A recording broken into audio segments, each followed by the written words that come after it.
In a small town, whispers of the pulse of morality spread like wildfire.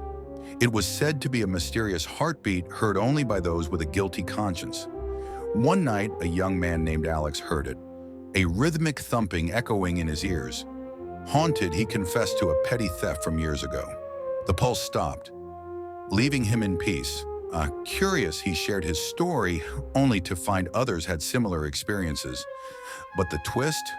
The pulse was a natural phenomenon, a rare seismic activity mistaken for a supernatural force. Hit the like button, subscribe, and leave a comment to support us.